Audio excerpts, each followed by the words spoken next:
نحمده ونستعينه ونستغفره ونعوذ بالله من شرور أنفسنا ومن سيئات أعمالنا من يهديه الله فلا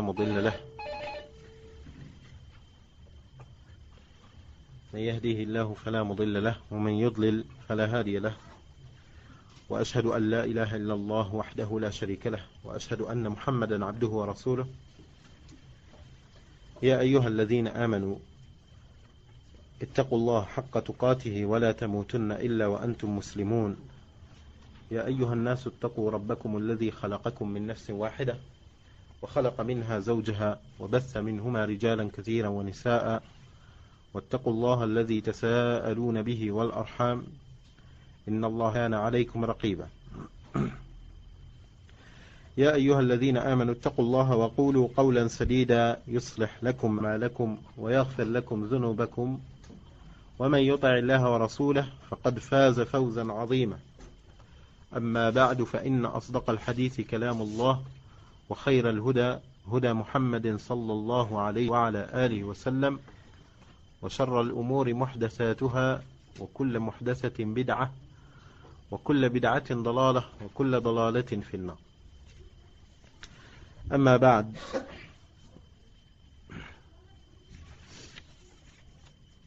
il faudra savoir quand s'était donné rendez-vous comme quoi on commence bien avant لكن قدر الله ما شاء فعل. On dit juste après Dohr on commence et on était là juste après Dohr on était là لكن قدر الله ما شاء فعل. Et vous essayez de faire parvenir aux frères qui ne sont pas encore arrivés comme quoi on commencera les cours dorénavant à 3h moins quart. À 3h moins quart, Inch'Allah. Jazakumullah khair.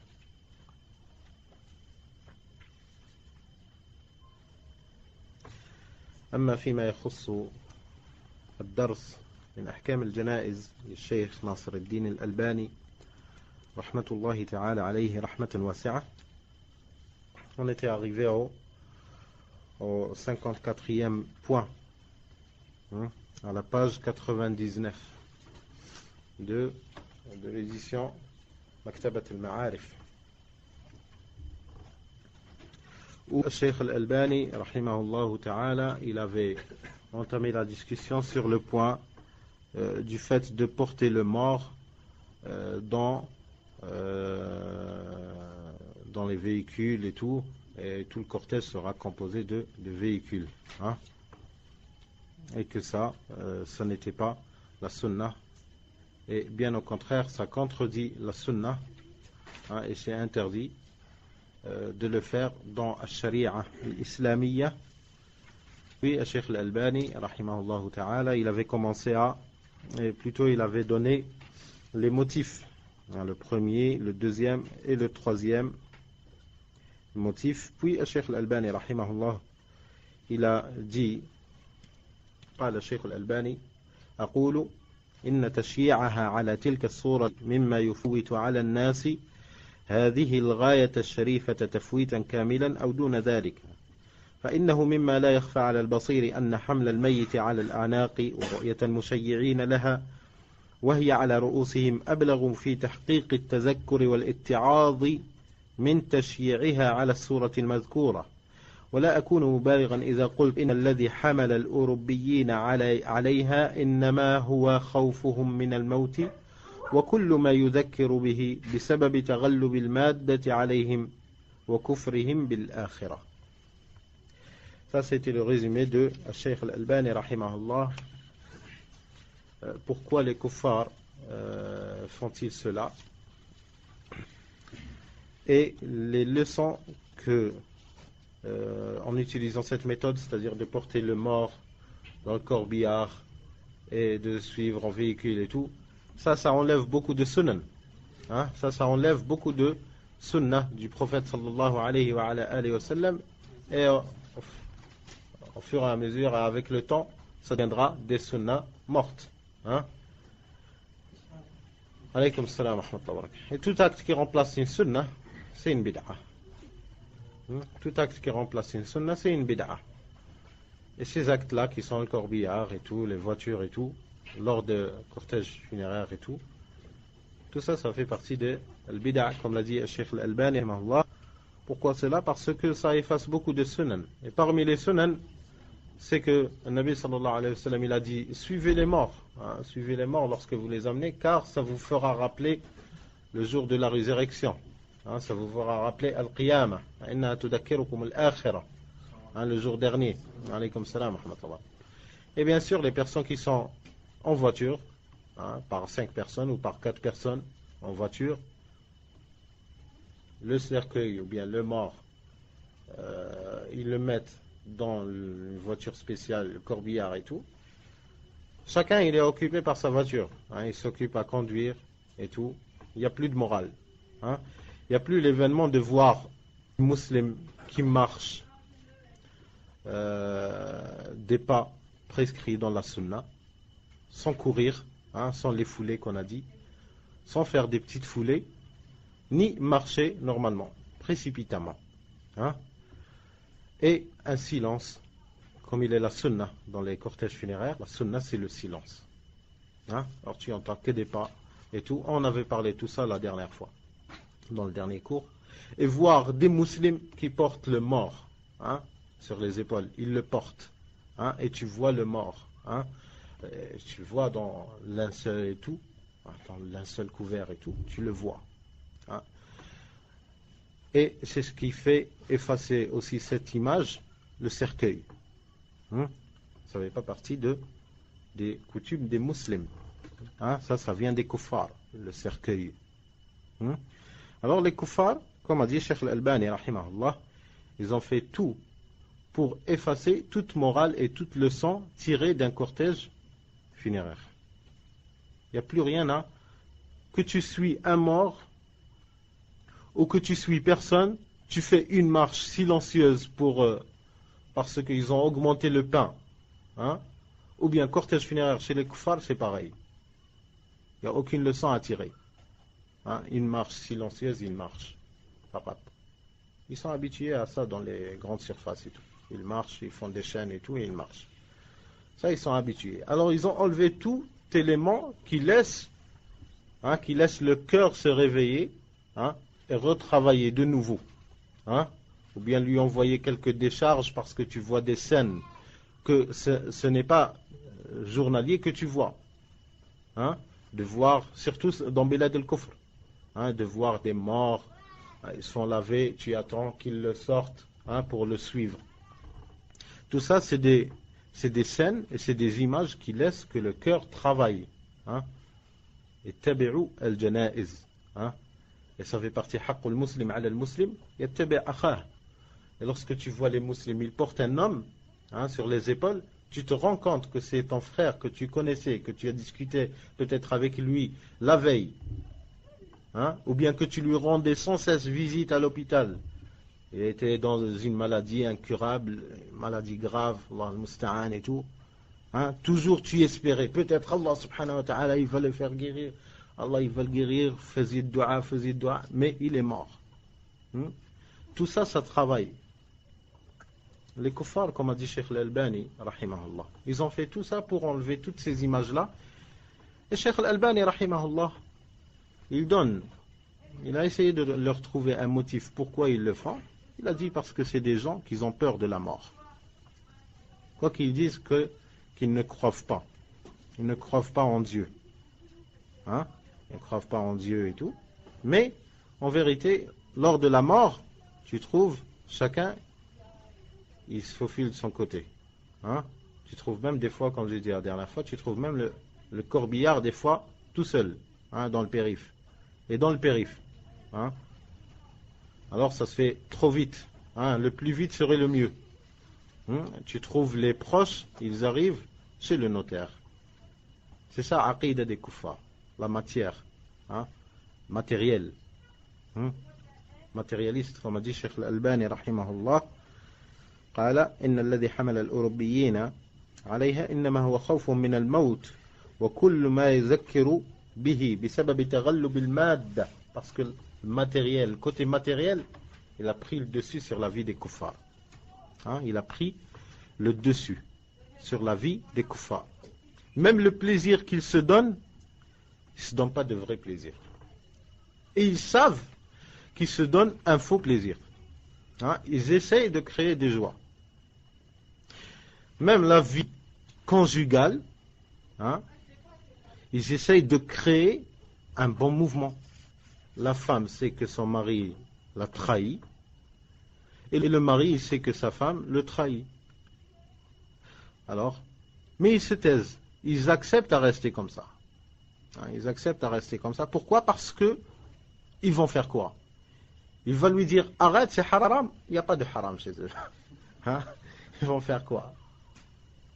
Parce que lui-même il le fait. Hein? Alors toi tu fais des bêtises de ton côté, moi je fais des bêtises de mon côté, alors on se tait. Et ça c'est la mentalité des kuffars. Ce qui n'est pas le cas chez les musulmans. Et de là, si on a compris cela, on comprendra que le fait de se taire et de ne pas faire l'amr bil ma'rouf ou nahi anil munkar, ça fait partie des aqidah des kuffars. Hein? De ne pas dire à quelqu'un ittaqillah ya akhi, tu as fait une bêtise vis-à-vis de ton frère, ou bien ittaqillah ya akhi, ça c'est une ghaiba. Quoique je sais que tu aimes ton frère et tout, mais ça c'est une ghaiba, il n'est pas ici, laisse, s'il vient et tout, on entend cette discussion. On n'arrive pas à dire ça. Pourquoi on n'arrive pas à faire l'amr bil ma'rouf ou nahi anil munkar? Parce que nous-mêmes, on est touchés. Et comment on peut le savoir? Demande-toi, lorsqu'il y a quelqu'un qui fait le ghaiba sur quelqu'un, pourquoi tu ne lui dis pas ittaqillah? Tu auras tout de suite la réponse. Si je vais lui dire ittaqillah, il va le prendre mal, il va me sortir des histoires anciennes que moi j'ai fait. Et après, s'il te les sort, il n'avait pas le droit. S'il était sincère, il n'avait pas le droit à te les sortir. Et il te trahit dans ça, du fait qu'il te dit je suis ton frère et tout, il te trahit.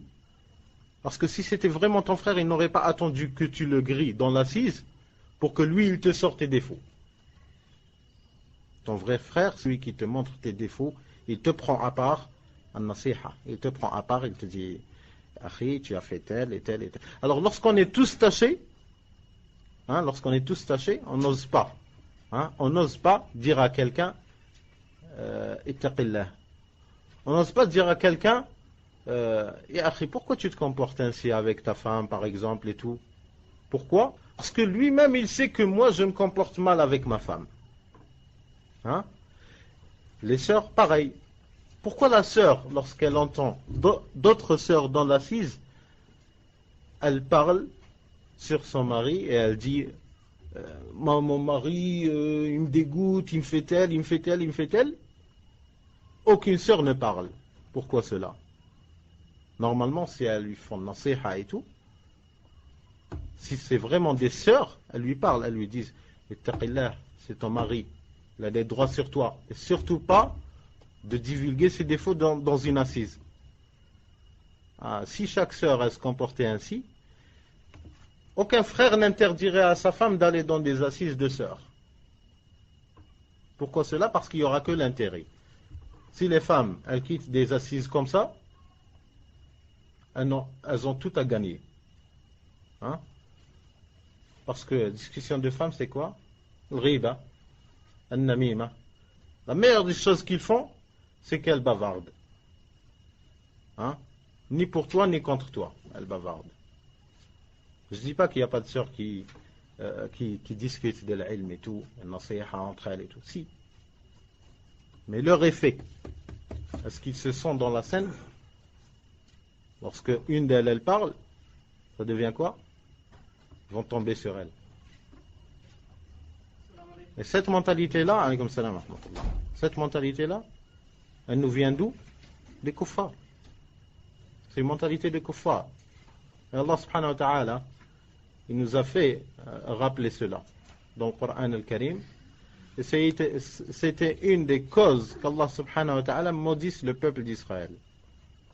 قال الله تعالى لعن الذين كفروا من بني إسرائيل على لسان داود وعيسى بن مريم ذلك بما عصوا وكانوا يعتدون كانوا لا يتناهون عن منكر فعلوه لبئس ما كانوا يفعلون كانوا لا يتناهون عن منكر فعلوه Lorsqu'ils font un munkar, personne ne vient et dit Ittaqullah, ça c'est un munkar.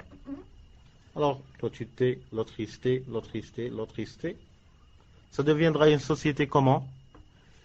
Une société virtuelle. Hein, dans l'apparence, tu dis, oh, mashallah, wallah, ça fait plaisir de voir en Europe qu'il y a des musulmans et tout. Viens et vis. Hein? Viens et vis à l'intérieur. Regarde ce qu'il y a. Allah al-Musta'an. Côté matériel, tous très bien, alhamdulillah et tout. Côté nasiha, al-ilm et tout. Celui qui apprend un hadith, il essaie d'écraser avec ses frères. Hein, il apprend 2 hadiths, ça y est, c'est Cheikh al-Islam. Il apprend 3 hadiths, ça y est, personne ne répliquera sur lui. 4 hadiths, tu répliques sur lui, toi tu es hors manhaj. Hein, ainsi de suite. Allah al-Musta'an. Alors le musulman, il fait nasiha. Hein, il fait nasiha. Tu as de science, tu n'as pas de science. Tu sais que ça c'est un munkar. Tu as appris que ça c'est un munkar. Tu as un hadith que ça c'est un munkar et les savants ils disent que ça c'est pas bien. Tu entends un cheikh, il parle dans l'assise sur quelqu'un, il lui fait le ghaiba. Tu dois lui dire, ya cheikh, n'est-ce pas ça le ghaiba? C'est pas ça le ghaiba. Il y avait des personnes qui étaient dans les assises de l'imam Ahmad ibn Hanbal rahimahullah. Ils entendaient l'imam Ahmad ibn Hanbal rahimahullah, il parlait, il disait tel c'est un mubtadi', tel c'est un dal, tel c'est un da'if, tel c'est kadhab. Hein? Qu'est-ce qu'il disait? Ça les a empêchés de voir l'imam Ahmad ibn Hanbal, imam Ahl Sunnah, de lui dire. Ils ont cru que ça fait partie de l'ghaiba. Mais ils lui ont dit, ya imam. Ils ont dit, ya imam, ça c'est une ghaiba. Qu'est-ce qu'ils ont gagné? Qu'est-ce qu'ils ont gagné et qu'est-ce qu'ils ont perdu? Hein, lorsqu'ils ont. Il leur a dit, va apprendre la science. Lorsqu'ils ont fait une remarque et qui n'était pas dans sa place, et tu l'as fait à un homme de science va te faire apprendre. Tu tireras profit, même si tu t'es trompé, tu tireras profit avec un homme de science. Il lui a dit, l'imam Ahmad, lorsque l'autre lui a dit, l'imam Ahmad rahimahullah, il disait tel c'est un da'if, tel c'est un kadhab et tout, dans le jarh wa ta'dil. Un homme il est venu à l'imam Ahmad et lui a dit, ya imam, hadi ghaiba. Hein, hadi ghaiba, ça c'est de la médisance. L'imam Ahmad rahimahullah lui a dit, wayhak. Hein, wayhak. Hadi nasiha wa laysat bi ghiba. Hein, ça c'est une nasiha et ce n'est pas une ghaiba. Hein, c'est un conseil à la communauté et non pas de la médisance. Celui-là, qu'est-ce qu'il a gagné? Il a appris une mas'ala grandiose. Une mas'ala kabira, azima fil ilm. Il a appris comme quoi il y a la médisance et il y a le conseil à la communauté. Ah, personne, elle fait nasiha. Si tu fais nasiha, quelque chose qu'Allah subhanahu wa ta'ala il aime, même si tu t'es trompé, hein, à condition que tu la présentes de la meilleure manière. Tu n'es pas sûr de toi-même, tu sens que tu as raison, que ça fait partie de l'ghaiba, présente-la, mais non pas, je voudrais faire un niqash avec toi. Hein? Avec un cheikh, tu viens, tu lui dis, ya cheikh, ah, là, je vais te griller, là, je vais... Non, lui c'est un cheikh. Un cheikh, ça ne veut pas dire qu'il ne se trompe pas. Tu lui dis, ya cheikh, est-ce que ça ne fait pas partie de l'ghaiba? Sous forme de quelqu'un qui demande, hein, qui demande de la science. Qu'est-ce que tu vas gagner avec cette-là? Qu'est-ce que tu vas gagner? Hein? Si tu avais raison, l'imam il va revenir. Et s'il revient, Allah subhanahu wa ta'ala il t'élèvera. Tu lui as fait une nasiha. Et lui il est revenu. Et si l'imam il revient, tous ceux qui les suivent ils reviennent. Et si tu t'es trompé, qu'est-ce que tu vas gagner? Ou qu'est-ce que tu vas perdre? Qu'est-ce que tu vas perdre? Je ne vois pas qu'est-ce que tu vas perdre. Tu vas perdre ton image. Quelle image tu as? Tu as une image d'un être humain. Hein? Et l'être humain, qu'est-ce qu'il a dit sur lui, le Nabi sallallahu alayhi wa sallam? Kull bani Adam khatta. Wa khayrul khatta'in at-tawwabun. Hein?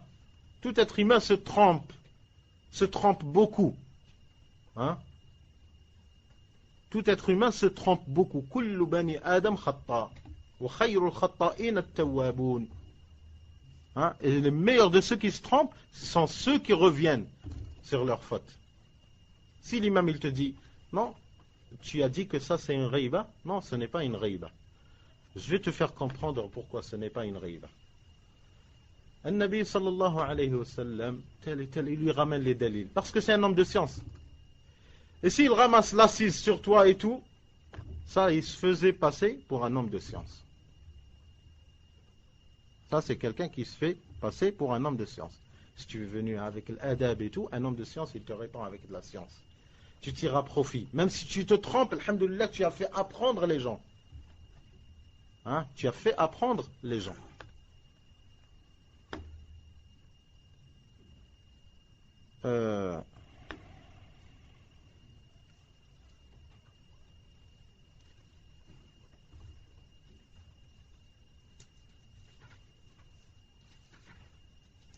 On revient à notre sujet, Cheikh Al-Albani, rahimahullah.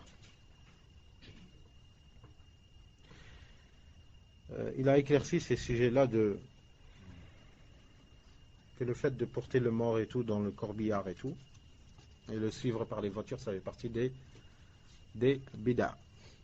Hein, ça fait pas partie de la sunnah. Quelqu'un il dit oui mais maintenant c'est pas possible, les cimetières ils sont loin et tout, on les voit au bled, ça se passe ainsi. On va pas rejeter la sunnah de notre prophète sallallahu alayhi wa ala alihi wa sallam parler peut-être de quelqu'un qui n'est jamais sorti à al-janaza, ou parler peut-être de quelqu'un qui vit en Europe. Hein? On ne va pas rejeter la sunna du prophète sallallahu alayhi wa sallam par quelqu'un comme celui-là. طيب.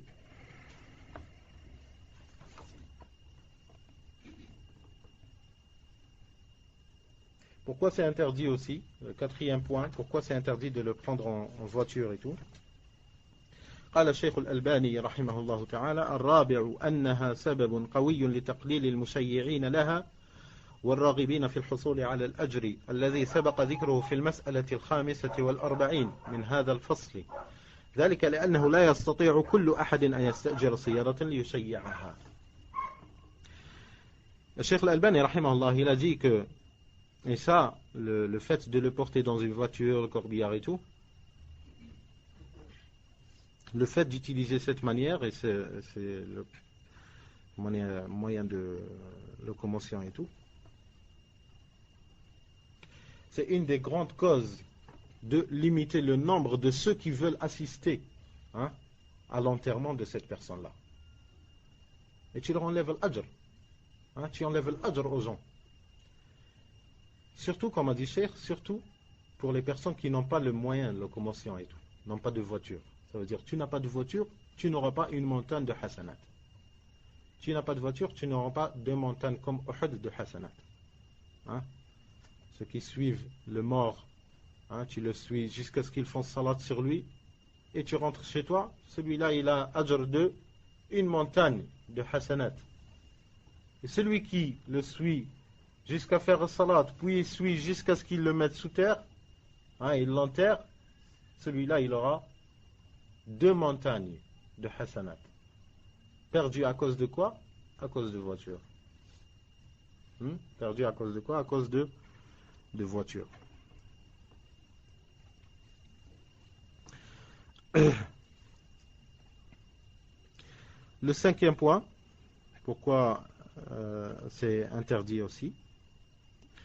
الخامس أن هذه الصورة لا تتفق من قريب ولا من بعيد مع ما عرف عن الشريعة المطهرة السمحة من البعد عن الشكليات والرسميات، لا سيما في مثل هذا الأمر الخطير الموت. والحق أقول أنه لو لم يكن في هذه البدعة إلا هذه المخالفة لكفى ذلك في ردها، فكيف إذا انضم إليها ما سبق بيانه من المخالفات والمفاسد وغير ذلك مما لا أذكره.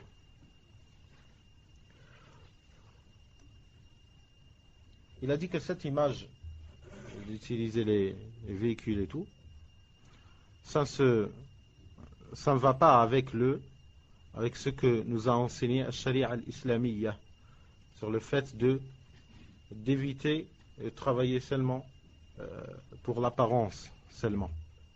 Et c'est généralement ainsi. Lorsqu'il y a les voitures et tout, on voit dans les cortèges ainsi, la majorité de ceux qui sont dans les voitures et tout, la majorité ils ne supporteraient pas. Hein, quoi qu'ils ont la capacité physique. Mais ils ne supporteraient pas marcher dans la rue, hein, dans un cortège devant tout le monde et tout. Tu passes, hein, en portant un mort. Ça, c'est de l'orgueil. Wal'iyadu billah. Alaykoum salam wa rahmatullah. C'est de l'orgueil. Wal'iyadu billah. Hein? Même au moment de la mort, une personne elle a de l'orgueil à descendre de sa voiture, à laisser sa voiture dans le parking et à marcher avec les gens. Même si j'ai de la mort. Tu trouves que des personnes ne peuvent pas laisser tomber un minimum leur orgueil. Hein? Il va en voiture, il conduit, hein? Cigarette à la main, hein? Ses lunettes, tranquille, bras à l'extérieur de la voiture.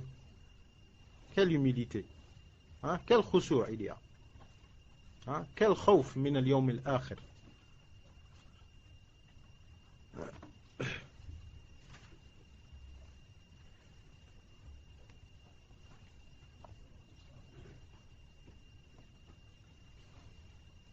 Alors, au sujet des apparences et tout, ça c'est un sujet qui ne fait pas partie des coutumes des musulmans, hein, de travailler les apparences et de laisser le cacher.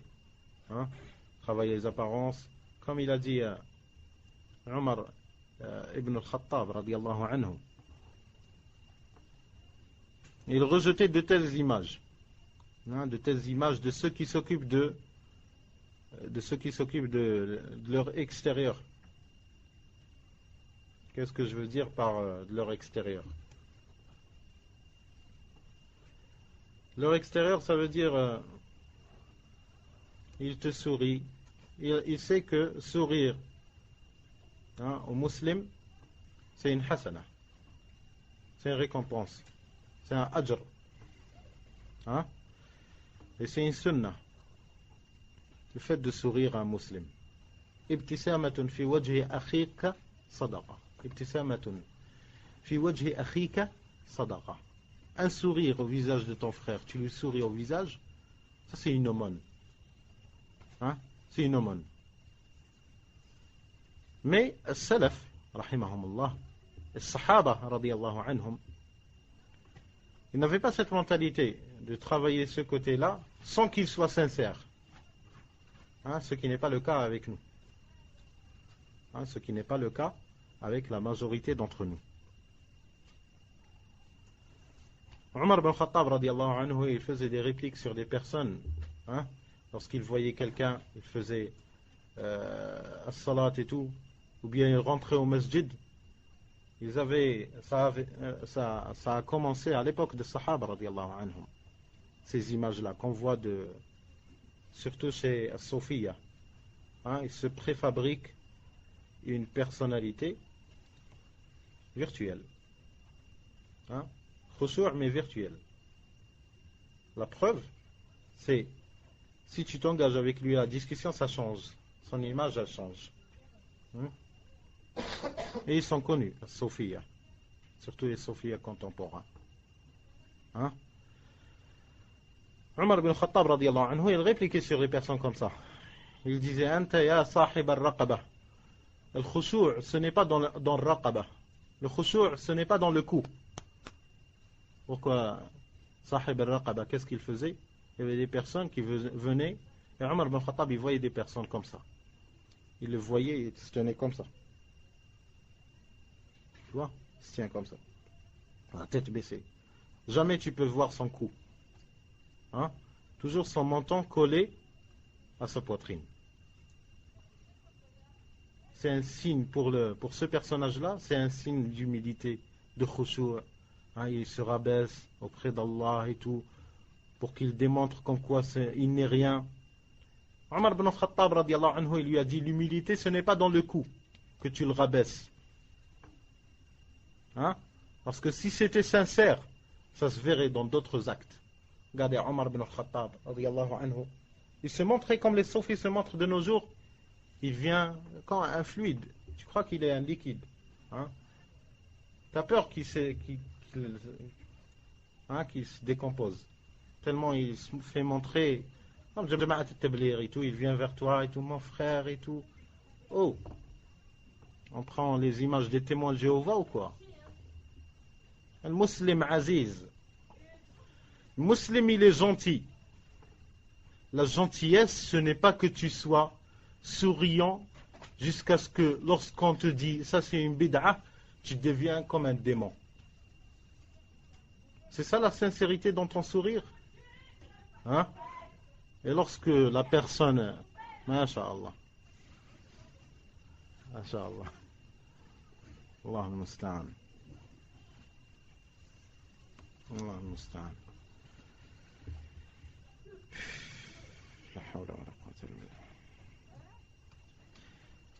C'est pas l'image que tu fais montrer aux gens, c'est pas ça qui va te valoir Yawm al-Qiyamah.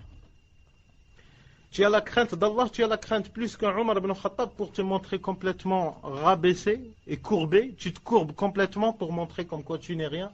Omar ibn Khattab, radiallahu anhu, il avait la foi comme quoi il n'était rien. Hein? Il avait la foi, il savait ce qu'il valait. Hein? Il disait, si tout le monde rentrera au paradis, si il appelle aux gens du ciel, il leur dira, tout le monde entrera au paradis excepté un, j'aurai pas l'assurance que ce ne serait pas moi. C'est ça la crainte d'Allah. Ce n'est pas tu te courbes complètement et tout, jamais tu regardes au visage, tellement ta tête elle est collée au parterre et tout.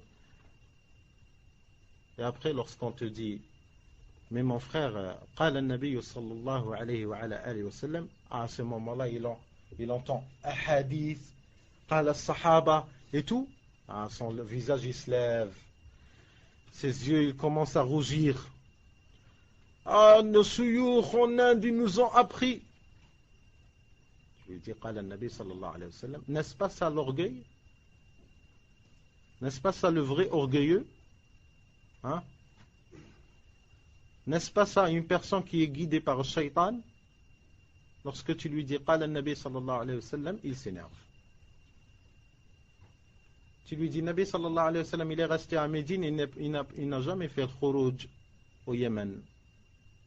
Hein? Il n'a jamais fait le khuruj à Rome. Il n'est jamais parti en Perse, hein? En Iran et tout. Il n'est jamais parti en Afrique. Il n'est jamais parti en Égypte. Hein? Pourquoi Nabi sallallahu alayhi wa sallam, il est resté à Médine? À ce moment-là, ils te disent, et pourquoi nos souyours ils le font? C'est toi qui vas leur apprendre. Ils connaissent mieux que toi. قال النبي صلى الله عليه وسلم, et ils disent, قال nos souyours. Quelle humilité. Il est où le khushu'?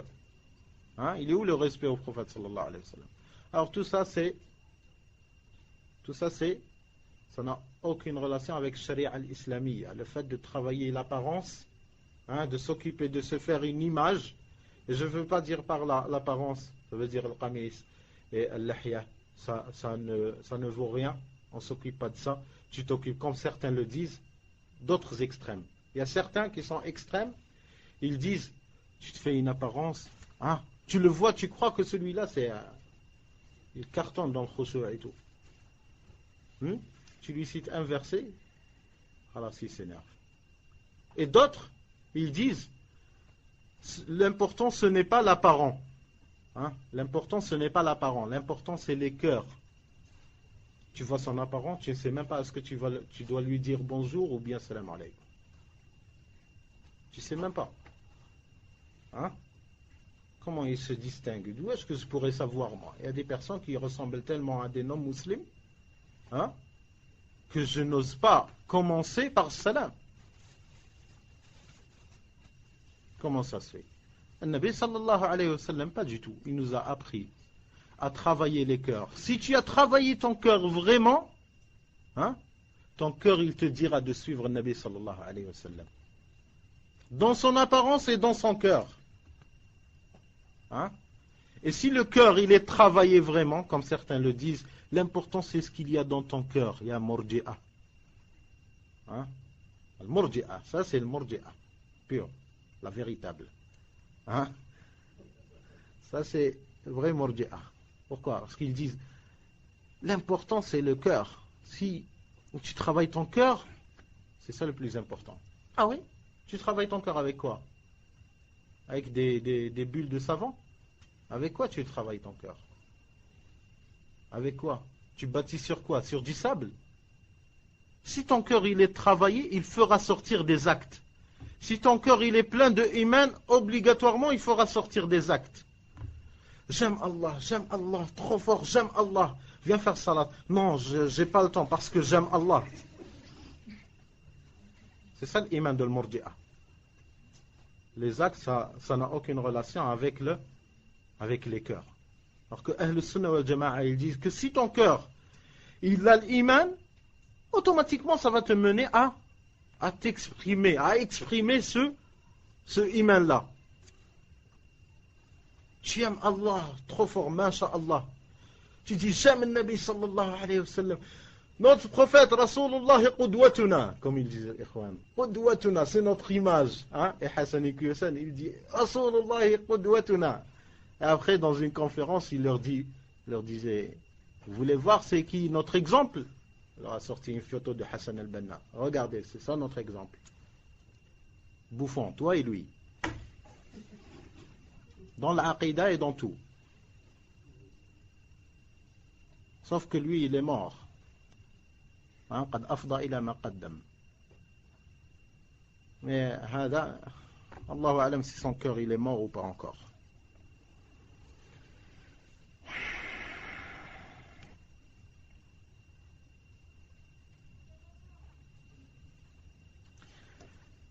Puis on rentre dans le 55e point.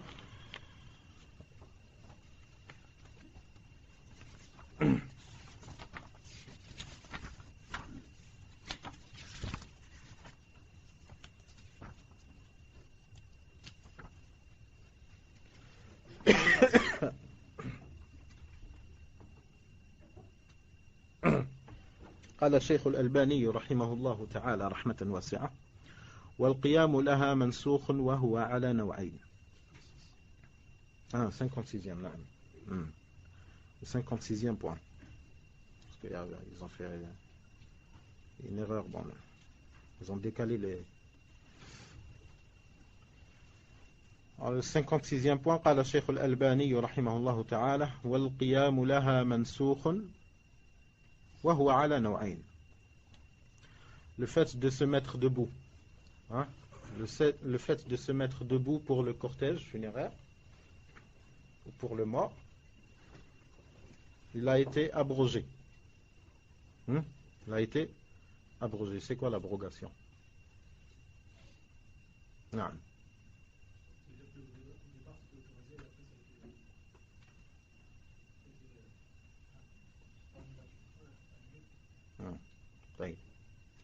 Qui nous donne un exemple?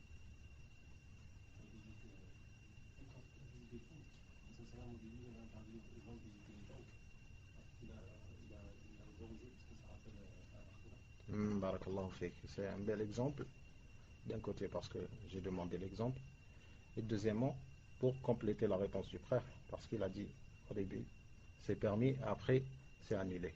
Et dans l'exemple que tu as donné, c'est au début c'était interdit et après c'est annulé, c'est-à-dire c'est permis. Hein? Alors, ça peut être interdit au début et autorisé au début. Et le jugement sera annulé par un autre dalil.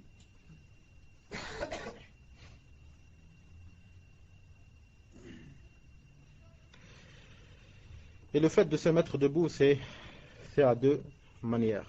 قال الشيخ الألباني رحمه الله تعالى قيام الجالس إذا مرت به.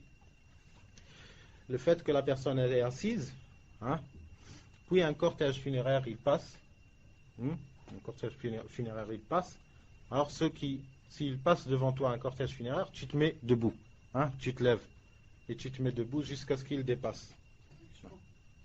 Non, très bien. Alors lorsqu'il termine le cortège, il passe.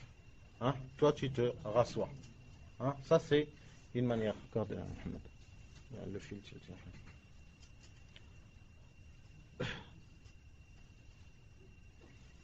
ça c'est une manière à comprendre le fait de se lever. Hein, tu n'es pas participant, hein, tu n'es pas un participant dans le cortège, mais un cortège il passe devant toi, tu te mets debout, hein, tu te lèves. Hein, tu te lèves. Alors ça c'est abrogé. Hein. Et la deuxième manière, قال والقيام وقيام المشيع لها عند انتهائها إلى القبر حتى توضع على الأرض. Et celui qui est participant dans le cortège, il participe, hein, il a marché avec eux et tout. Et lorsqu'ils arrivent, hein, il reste debout. Hein, il reste debout, il ne s'assoit pas jusqu'à ce qu'il la dépose, hein, pour l'enterrement. Ça, c'est deux manières à comprendre le fait de se mettre debout.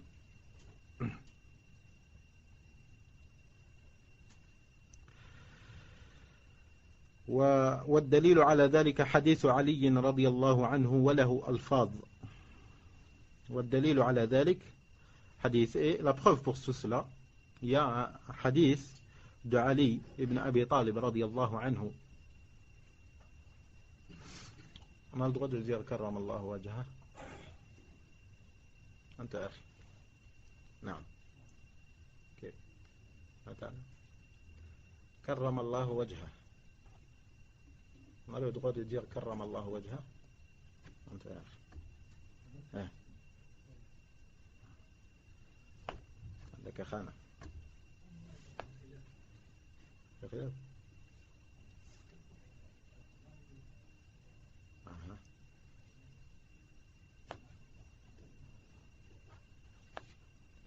كرم الله وجهه يا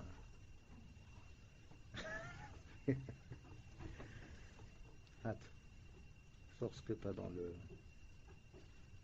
hein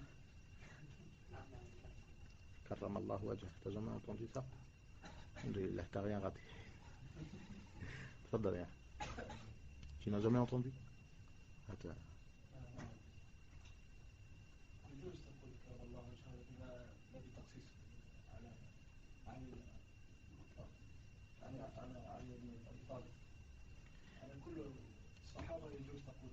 يجوز تقول كرم الله وجهه ولكن بدون تخصيص. بدون تخصيص من؟ بدون تخصيص هذه الصيغة بعلي بن أبي طالب. خلاص. هات لا traduction. La traduction. La traduction de ça. Il permet de dire tous les sahaba sans faire exception. Des exceptions envers les sahaba. Si on le dit pour Ali, on peut le dire pour tous les autres sahaba. Sans spécifier Ali ibn Abi Talib. Hein? نعم. C'est une bid'a. D'un côté, tu as raison. C'est un dua, karram Allah wajhah. Mais le fait de le spécifier, hein, ça fait partie des repères de Shia. Les repères de Shia. Le Shia, il spécifie Ali ibn Abi Talib par karram Allah wajhah. Ahl al-Sunnah wal-Jama'a, ils disent non. Ali ibn Abi Talib, min khayrat al-Sahaba, radiyallahu anhu. ورابع الخلفاء الراشدين رضي الله عنه. Mais il est en ça pareil que tous les sahaba. Shia, qu'est-ce qu'ils veulent dire par là? Ils disent karram Allahu wajhah. Genre ils font un dua pour le visage noble de Ali ibn Abi Talib, hein, radiyallahu anhu. Lorsque Ahl Sunnah ils leur disent pourquoi vous spécifiez Ali ibn Abi Talib, ils disent oh non, c'est pas question schisme et tout, non. Parce que Ali ibn Abi Talib, parce qu'il n'a jamais fait soujoud pour autre qu'Allah. Parce que lorsqu'il était un jeune garçon, il s'est converti à l'islam. Hein? Alors il n'a jamais adoré autre qu'Allah. Il a toujours fait soujoud pour Allah seul. Vous avez vu le khabz, khubata. Par là, qu'est-ce que ça fait comprendre? Ça fait comprendre que Abu Bakr as-Siddiq, Omar ibn al-Khattab, Uthman ibn Affan et les autres sahaba, ils ont fait sujoud à autre qu'Allah. Et après, s'ils ont fait tawbah, s'ils se sont convertis à l'islam, S'ils se sont convertis à l'islam. Est-ce que le Nabi sallallahu alayhi wa sallam n'a-t-il pas dit l'islam yajubbu ma qablah, l'islam il efface ce qui s'est passé avant, la conversion de la personne à l'islam efface ce qui s'est passé avant. Mais en vérité, ce n'est pas un vrai motif. Alors nous, Ahl al-Sunnah wal Jama'a, aussi, on impose ça à Shia. Ils doivent dire Aïcha karramallahu wajhaha. Parce qu'elle n'a jamais fait sujud à une idole. Quand est-ce qu'elle a connu les idoles? Elle s'est mariée avec le prophète sallallahu alayhi wa sallam à 9 ans.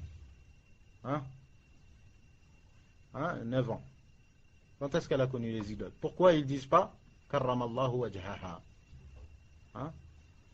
Mais as-Sahaba radiyallahu anhu, la majorité d'entre eux, et parmi eux Abu Bakr as-Siddiq, quand est-ce qu'ils ont adoré autre qu'Allah? Wal-'iyadu billah. Et ça c'est bid'at al-Shia. Alors la personne ne se laisse pas bouffer. On peut trouver ça même dans des livres, même dans des livres de Salaf. On trouve l'imam, il dit karramallahu wajha, Ali ibn Abi Talib karramallahu wajha. Mais non. Ça peut être même un rajout de celui qui a écrit le livre. Parce qu'à la méthode ancienne, il donne le livre, il donne le Kuttab dans une librairie. Après, il se fait recopier en plusieurs copies par des écrivains. C'est eux qui réécrivent le livre. An-Nasikh, on dit An-Nasikh, celui qui a écrit le livre. طيب. نعم. On a fait un dua spécifié pour le visage de Ali ibn Abi Talib. Barakallahu fik. طيب قال والدليل على ذلك حديث علي رضي الله عنه وله ألفاظ. عليكم السلام ورحمة الله وبركاته. الأول قام رسول الله صلى الله عليه وعلى آله وسلم للجنازة فقمنا ثم جلس فجلسنا. حديث أخرجه مسلم وابن ماجه والطحاوي والطيالسي وأحمد رحمهم الله. Alors, dans ce hadith-là, Ali ibn Abi Talib, radiyallahu anhu, il dit قام رسول الله صلى الله عليه وسلم للجنازة فقمنا. Nabi sallallahu alayhi wa sallam, à une époque, il se mettait debout pour le cortège funéraire. Il se mettait debout. Alors, on s'était mis debout. Puis, Nabi sallallahu alayhi wa sallam, il a délaissé cet acte de se mettre debout. Alors, on l'a délaissé. Vous avez vu, Sahaba, radiyallahu anhu, comment ils suivent. Et, alhamdulillah, grâce à leur suivi, qu'on peut comprendre les hadiths du prophète sallallahu alayhi wa sallam.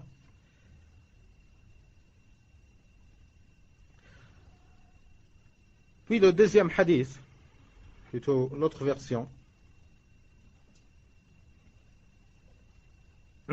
كان يعني صلى الله عليه وسلم يقوم في الجنائز ثم جلس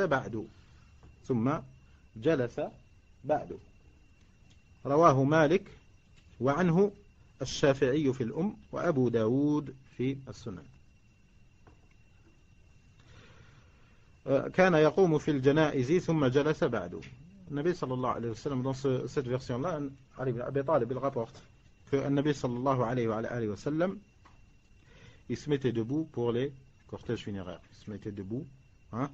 ثم جلس بعد. Puis à la fin, il a cessé de se mettre debout. Ça c'est un hadith qui éclaircit, qui est clair dans ce sujet de l'abrogation. Avec de tels hadiths, on peut prouver une abrogation. Quelqu'un il te dit, oui mais c'est abrogé. Ça c'est, beaucoup de personnes ils prétendent c'est abrogé. Beaucoup de personnes, même des personnes qui ne veulent pas faire que tu propages une telle sunna par exemple, parce que c'est des ennemis de la sunna, ils ne veulent pas que tu la propages. Scientifiquement, ils viennent par là et ils disent oui, mais ça c'est abrogé, c'était avant. C'était avant. Tu lui demandes le délil de l'abrogation. Parce que l'abrogation en elle-même, elle a besoin d'un délil. L'abrogation en elle-même, elle a besoin d'un délil, d'une date. Parce que pour établir une abrogation, tu as besoin d'une date. Quand est-ce c'est laquelle qui était au début, c'est laquelle qui était en dernier. Et de tels hadiths, comme le hadith de Ali ibn Abi Talib, que Cheikh Al-Albani, rahimahullah, a ramené, le hadith de Ali ibn Abi Talib, radiyallahu anhu, c'est un hadith clair dans une abrogation. Hein, tu n'auras pas de souci à établir une abrogation avec. Hein? Mais d'autres sujets, tu trouves des imams, ils disent que c'est abrogé. Mais en vérité, ils n'ont pas de preuve. En vérité, ils n'ont pas de preuve. Tel que le sujet de Al-Fatiha, la récitation de Al-Fatiha fi Salat. Hein, certains, ils disent, ouais, c'était, tu récites Al-Fatiha au début et tout, mais après, ça s'est effacé. Après, ça s'est effacé, tu te contentes d'écouter l'imam. Dans Salat al-Jahriya, dans la Salat à voix haute. Alors que ça n'a pas de dalil. Parce qu'ils ont besoin, celui qui dit ça, il a besoin d'un dalil, d'une preuve qui lui fera réussir à établir une telle abrogation. Non. Et pour de tels sujets, l'abrogation et tout, c'est un sujet plus vaste et tout, il est traité dans les fondements de la législation islamique. Sur le fiqh, il y a des ouvrages qui traitent de l'abrogation dans le Coran, hein, l'abrogation dans le Coran, l'abrogation des versets et tout. Il y a des livres qui traitent l'abrogation dans les hadiths. Hein, il est connu le livre d'Ibn al-Jawzi, rahimahullah, Nasikh ou al-Mansoukh fi al-Qur'an, hein, l'abrogation, l'abrogeant et l'abrogé dans le Coran, un ouvrage de l'imam Ibn al-Jawzi, rahimahullah. Et un autre ouvrage dans le hadith, connu dans le hadith, qui est le célèbre livre, le plus célèbre livre dans l'abrogation des hadiths, c'est le livre de l'imam Abu Bakr al-Hazimi. Abu Bakr, ou bien Abu Bakr, de l'imam Abu Bakr al-Hazimi, rahimahullahu ta'ala. C'est un des savants dans le hadith, hein, un des muhaddithin, l'ulama al-kibar. Hein, il est même mort très jeune. Il est mort à 30. Hein, un des plus grands célèbres imams, hein, dans le hadith et tout. Abu Bakr al-Hazimi, il a son livre Al-I'tibar fi al-Nasikh wal-Mansukh min al-Athar. Al-I'tibar fi al-Nasikh wal-Mansukh min al-Athar. Rahimahullahu ta'ala rahmatan wasi'a.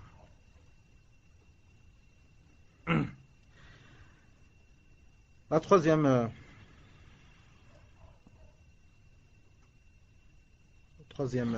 version, bien troisième hadith, ou un autre hadith dans le sujet même de l'abrogation de se mettre debout. قال من طريق واقد بن عمرو بن سعد بن معاذ قال شهدت جنازة في بني سلمة فقمت فقال لي نافع بن جبير اجلس فإني سأخبرك في هذا بثبت. حدثني مسعود بن الحكم الزرقي أنه سمع علي بن أبي طالب رضي الله عنه برحبة الكوفة وهو يقول كان رسول الله صلى الله عليه وسلم أمرنا بالقيام في الجنازة ثم جلس بعد ذلك وأمرنا بالجلوس. أخرجه الشافعي وأحمد والطحاوي وابن حبان في صحيحه والحازمي في الاعتبار بسند جيد، ورواه البيهقي من هذا الوجه بلفظ آخر وهو بعدين يذكر. Ça c'est une autre version toujours du hadith de Ali ibn Abi Talib radiyallahu anhu, comme quoi le sujet de se mettre debout c'est une abrogation. C'est ce qu'a rapporté Waqid ibn Amr ibn Sa'd ibn Mu'adh radiyallahu anhu rahimallahu Waqid. قال شهدت, j'ai assisté à un enterrement chez Bani Salama, chez la tribu de Bani Salama.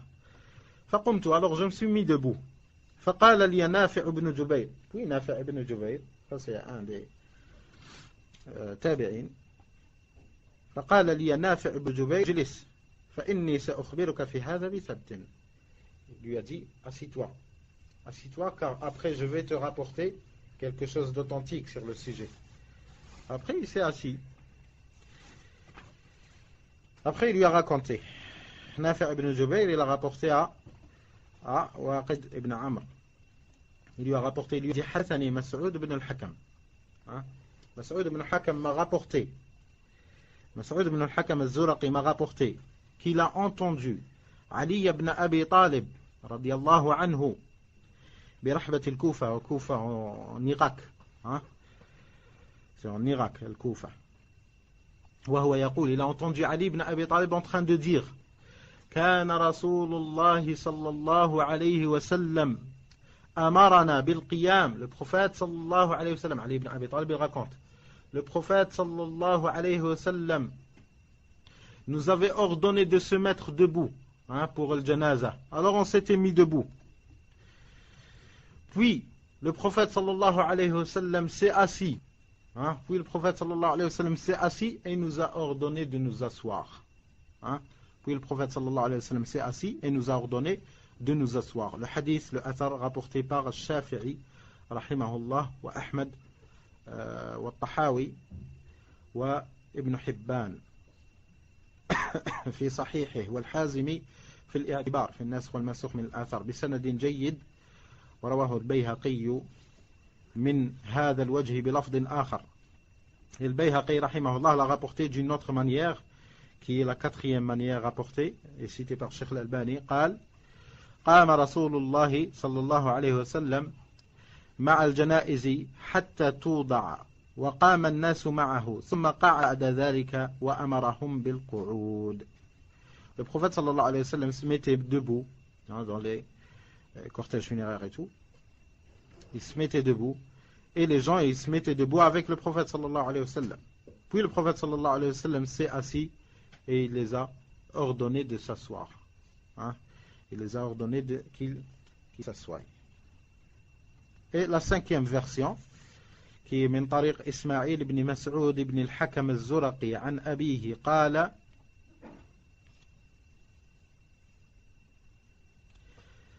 عن أبيه قال شهدت جنازة بالعراق فرأيت رجالا قياما ينتظرون أن توضع ورأيت علي بن أبي طالب رضي الله عنه يشير إليهم أن اجلسوا فإن النبي صلى الله عليه وسلم قد أمرنا بالجلوس بعد القيام.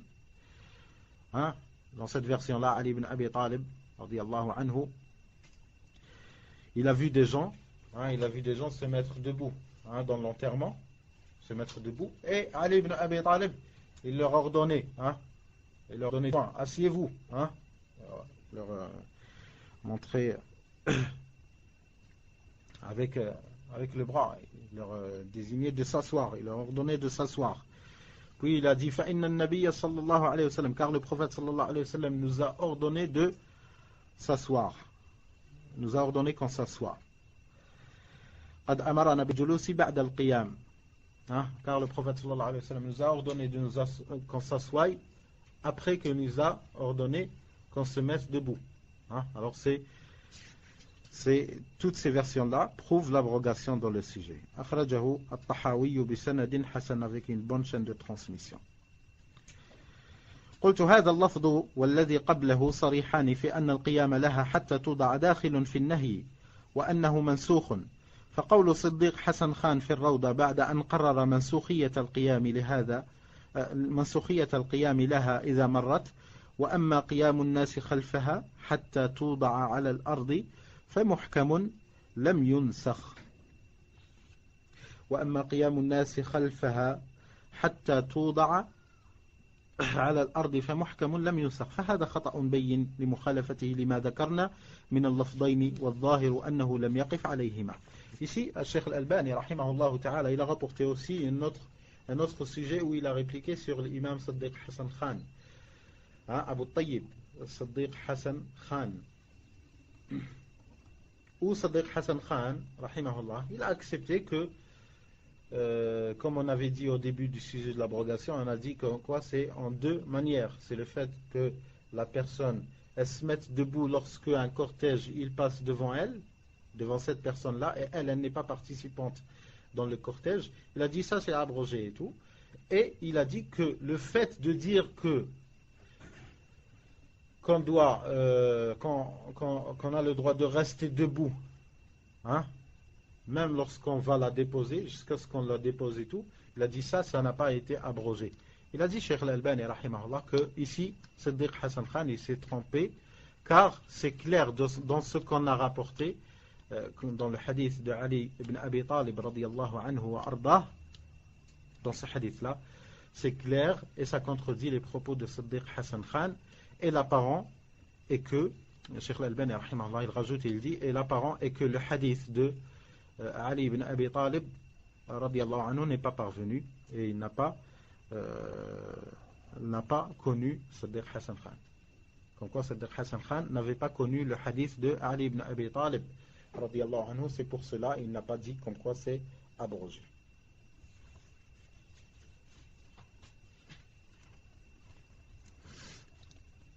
Qu'est-ce que tu veux, Atman?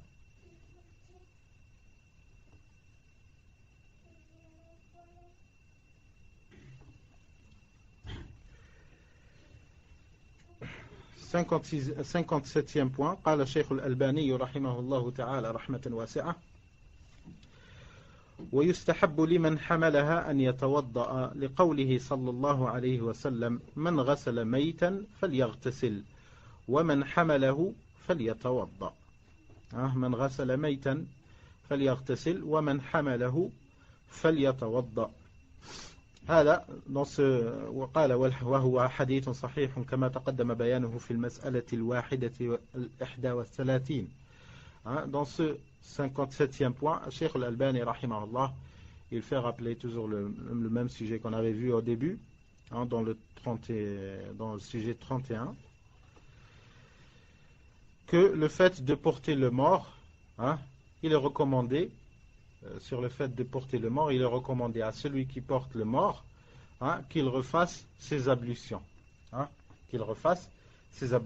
Car le prophète sallallahu alayhi wa sallam, il a dit, celui qui lave un mort, qu'il se lave. Et celui qui le porte, qu'il refasse son wudu, ou bien qu'il fasse son wudu. Ou bien qu'il fasse un wudu. Et on avait bien vu ça avant, comme quoi que c'est un impératif, mais c'est recommandé seulement, et ce n'est pas obligatoire.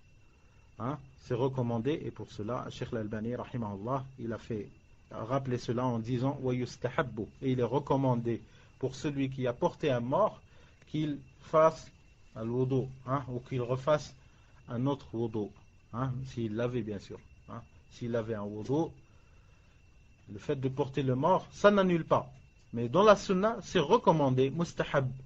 Tu auras une récompense qui t'attendra, bi'idnillah, si jamais tu refais le wudu que parce que tu as porté un mort. Ça n'annule pas le wudu. Ça n'annule pas le wudu. Sinon, on n'aurait pas dit que c'est recommandé. On aurait dit que c'est obligatoire. Le fait de porter un mort, ça n'annule pas le wudu. Mais il est recommandé pour celui qui porte le mort, qu'il refasse le wudu. Qu'il refasse le wudu. Et ça, c'est un des dalils qui réplique sur ceux qui disent comme quoi il faudra connaître la morale de la chose. Quelle morale tu vas tirer de ça? Quelle morale? Tu as porté un mort, tu refais ton wudu. Quelle relation entre porter un mort? Tu n'as pas fait échapper des gaz, et tu as vomi pour certains, ni tu as commis quelque chose qui te fait annuler ton wudu. Tu portes le mort, il est recommandé de refaire le wudu. Ça, c'est dinullahi azza wa jal. C'est dinullahi azza wa jal. Ainsi a dit la sunna de notre prophète sallallahu alayhi wa ala alihi wa sallam. Et ce hadith, il est authentique, comme a dit Cheikh Al-Albani rahimahullah ta'ala. Maintenant, j'ai dit sur le fait de laver le mort, comme quoi que c'est à l'impératif, mais ce n'est pas obligatoire. Là, tu vas copier, ferme. Je vais poser la question à toi. Pourquoi on a dit que c'est recommandé, ce n'est pas obligatoire? Pourtant, c'est l'impératif.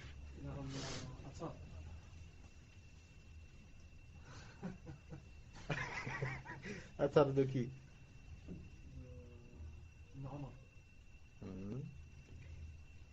C'est Ibn Omar. سؤال أنا أعطيك له سؤال. أعطيته السؤال. أعطيك له سؤال أنا. تفضل. ابن عمر. تظن أم رجلا بالغيب؟ يلا يا عثمان. ابن عباس. ما شاء الله. الحمد لله. Qu'est-ce qu'il rapporte Ibn Abbas? Il n'a pas entièrement enfin, il dit que déjà le fait de porter les morts, ils ne sont pas impurs pour nous. On n'a pas à refaire le rose. Celui qui Atman, tu le laisses. On n'a pas à refaire le rose pour celui qui lave le mort, et ni à faire le dos pour celui qui le porte. Non. Il suffit juste de se laver les mains. Non. Barakallahu fik. Jazakallah khair. Vous avez entendu? Hein? Jazakallah khair. Donc voilà la personne qui lave le mort. Le hadith d'Ibn Abbas radiyallahu anhuma, sa parole même d'Ibn Abbas radiyallahu anhuma, où il a dit radiyallahu anhuma, comme quoi pour celui qui lave le mort, il n'est pas obligé, mais s'il le fait, c'est bon, hein? Et s'il ne le fait pas, c'est bon, hein?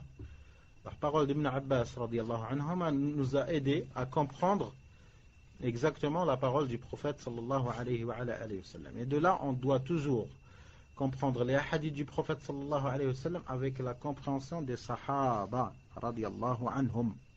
Hein? Des sahaba radiyallahu anhum. Et ça, c'est un des fondements de la fatwa chez l'imam Ahmed ibn Hanbal rahimahullah. Et il a raison. L'imam Ahmed rahimahullah, il n'acceptait pas à faire une fatwa de lui-même s'il y a une fatwa d'un sahabi. Hein? S'il y a une fatwa d'un sahabi. Hein? Même s'il n'a pas de dalil, il y a un sahabi qui a parlé dans le sujet, on prend plutôt la parole de sahabi que de faire l'ijtihad toi-même. Hein? Bien sûr, s'il n'y a pas un hadith clair, et s'il y a un hadith clair dans le sujet, il va rester comme ça, un hadith, et aucun sahabi ne l'a appliqué. Ça, c'est du jamais vu. Hein? Ça, c'est du jamais vu. C'est impossible. Pas comme il dit Ali Hassan. Hein? Comme quoi les versets et les hadiths du prophète sallallahu alayhi wa sallam sont la seule source, hein, dans le sharia. Et celui qui contredit le verset et le hadith, même si c'est des sahaba, on ne le prend pas en considération. On prend en considération le hadith et le verset. Quand est-ce que les sahaba ils ont contredit un verset et un hadith? Quand est-ce? Et ce qu'il vient de dire là, avec cette règle, soi-disant règle de usul, alors que ça fait partie des usul de l'mubtadi'a, de dire ça ouvre le plus grand portail sur le mubtadi'a depuis que l'islam il a existé. Parce que chacun il viendra, il te dira moi je ne prends pas le propos de ce sahabi là. Pourquoi? Parce que je vois qu'il est en contradiction avec tel verset. Nous qu'est-ce qu'on dit? On dit ça c'est du jamais vu, ça n'existe pas. Comment on donne une règle, hein, une règle sur une chose où l'exemple, on ne peut même pas établir un exemple. Ça me fait rappeler les fatawa de Sophia dans le fiqh. Qu'est-ce qu'ils disent Sophia dans le fiqh? Il y a parmi les sujets de Sophia qu'ils ont traités. Vous savez, Sophia, ils ont le wali. Le wali, c'est le top des pieux et tout. Ils disent que le wali, il a des karamètres, genre miracles et tout. Hein? Des karamètres qu'Allah subhanahu wa ta'ala lui fait dérouler. Hein? Il peut faire des trucs, des choses qui sortent de l'ordinaire, il sort de ce qu'on connaît. Hein? Ils disent que le wali, parmi les karamètres qu'il a, c'est que Allah subhanahu wa ta'ala il fera déplacer la Kaaba. C'est au lieu que c'est lui qui va tourner autour de la Kaaba, c'est la Kaaba qui se déplace et elle fait tawaf sur le wali. Ça c'est dans le fiqh de Sophia, masha'Allah. Qu'est-ce qu'ils disent? Ça c'est le début, pour que vous compreniez le mas'ala de le fiqh. Hein? Pour qu'on comprenne bien le mas'ala de le fiqh. Il est où le fiqh dans tout ça? Lorsque tu auras compris que le Kaaba, elle peut se déplacer pour faire tawaf sur le wali. Ils ont dit une question, mas'ala fil fiqh. Ils ont dit, lorsque le Kaaba elle se déplace, elle va faire tawaf sur le wali, et toi, tu te retrouves, c'est l'heure de salat. Hein? C'est l'heure de salat et le Kaaba n'est pas à sa place. Où doit-on se diriger? Vers l'emplacement original de le Kaaba ou bien là où elle est le Kaaba en train de tourner? C'est-à-dire vers le wali, parce que le Kaaba elle est en train de tourner. Quoique toi tu ne la vois pas parce que c'est du monde que tu es impur pour comprendre ça. On leur dit quand est-ce que c'est arrivé ça pour qu'on déduise mas'ala, est-ce que c'est halal, c'est haram, ou bien on se donne la peine à chercher des hadiths. Vous devriez réussir à établir des exemples concrets. Et c'est ça, talib al-ilm. Il ne parle pas dans un sujet qui n'est pas arrivé encore. Hein? Tel que dire, lorsqu'on se trouve sur la Lune,